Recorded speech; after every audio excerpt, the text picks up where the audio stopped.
Assalamualaikum warahmatullahi wabarakatuh. Halo teman-teman pecinta dongeng, apa kabar? Perkenalkan, saya Zatia, peserta lomba mendongeng dari Provinsi Banten.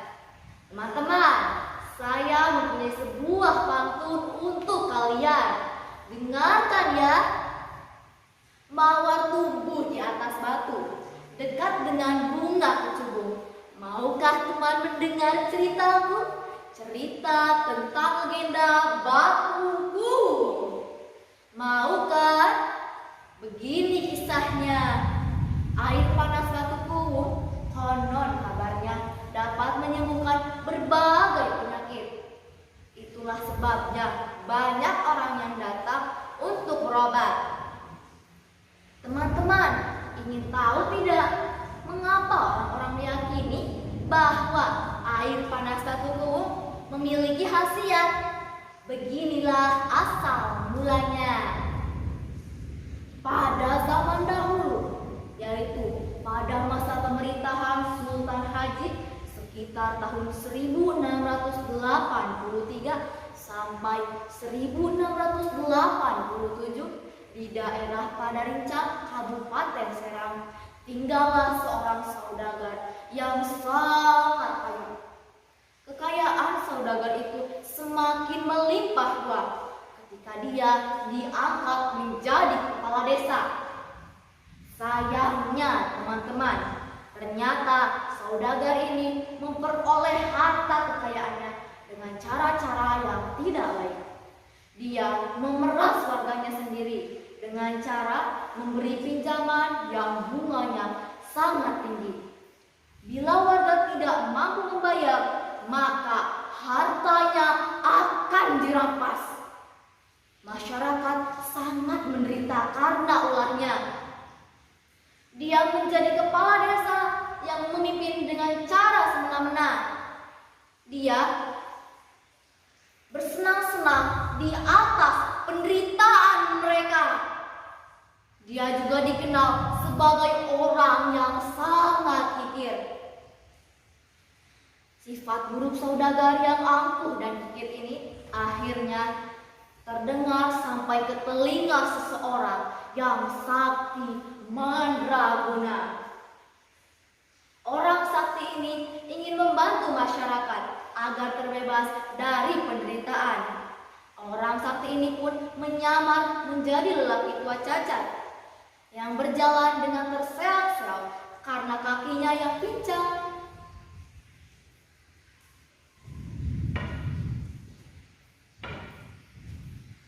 Tok tok tok, sampurasun, punten, permisi. Mendengar suara ketukan, saudagar membuka pintu. Tuan, tolong saya tuan, beri saya sedikit makanan. Saya sudah beberapa hari belum makan. Saya juga butuh pakaian. Pakaian saya sudah sobek di sana sini. Saya kedinginan tuan. Tidak, saya tidak mau memberi makanan, apalagi pakaian, jawab saudagar dengan kasar. Tolonglah tuan, kasihani saya tuan. Pengawal, usir pengemis tua ini. Pengawal pun datang menarik dan menyeret pengemis keluar. Sebelum pergi, pengemis itu berkata, saudagar yang sombong, kau pasti akan merasakan bagaimana rasanya kelaparan dan pedihnya hidup sebagai orang miskin. Saudagar tidak mempedulikan ucapan lelaki tua itu. Dia langsung menutup pintu. Teman-teman, keesokan harinya terjadi sesuatu yang sangat mengherankan. Ketika akan bangun dari tempat tidur, saudagar tidak bisa menggerakkan kedua kakinya. Dia menjadi lumpuh. Dia tidak bisa kemana-mana, hanya duduk dan berbaring di tempat tidur. Pengawal pun mendatangkan beberapa orang tabib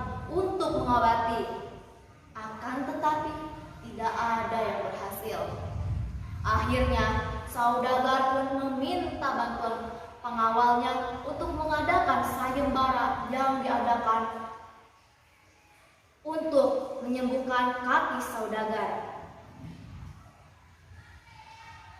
Saudagar menjanjikan hadiah yang sangat besar.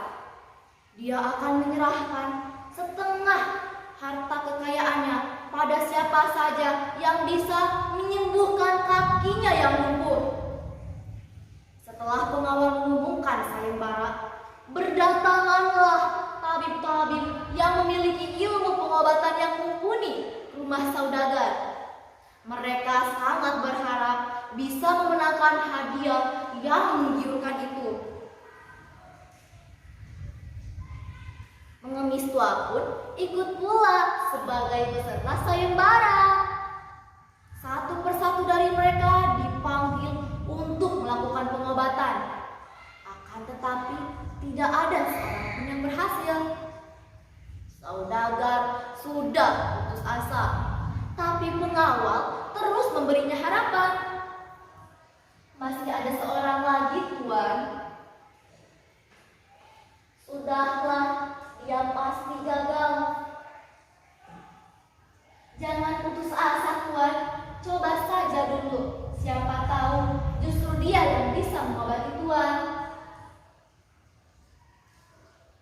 Baiklah, suruh dia masuk. Seorang laki-laki tua dan bijak menemui saudagar. Kakek, tolong saya, Kek. Sembuhkan saya. Kalau kakek bisa menyembuhkan saya akan beri kakek setengah harta saya ini. Ucap saudagar memelas. Penyebab penyakit Tuan ini adalah sikap sombong dan kikir yang ada pada diri Tuan. Kalau Tuan mau sembuh, Tuan harus melakukan 3 hal. Apa itu? Saya harus melakukan apa? Yang pertama, hilangkan sombong dan kikir. Yang kedua, pergilah bertapa di kaki Gunung Karang di atas batu cekung selama 7 hari 7 malam. Dan yang ketiga, bila Tuan sudah sembuh, bagikanlah setengah harta Tuan kepada fakir miskin. Saudagar pun menyetujui semua yang disampaikan oleh si kakek. Sebelum pergi, si kakek berpesan pada saudagar agar tidak menghiraukan segala godaan dan rintangan yang dialaminya selama bertapa. Setelah menyampaikan pesan, tiba-tiba, wuz, si kakek tiba-tiba menghilang. Melihat kejadian yang aneh itu, saudagar pun menyadari bahwa si kakek bukanlah orang sembarangan. Saudagar pun kemudian meminta pengawalnya untuk mengantarnya ke kaki Gunung Karang dengan menggunakan tanduk. Sesampainya di lokasi batu cekung, saudagar merangkak menaikinya. Dia kemudian duduk bersila di atas batu cekung itu selama 7 hari 7 malam, seperti yang diperintahkan si kakek. Di hari ke-7, tiba-tiba batu itu mengeluarkan air panas dari sela-sela tempat yang didudukinya. Air itu semakin lama semakin banyak membentuk kolam kecil.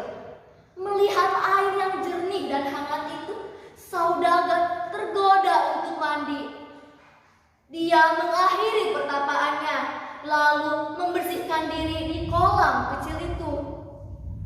Dan tiba-tiba saudagar bisa menggerakkan kedua kakinya kembali.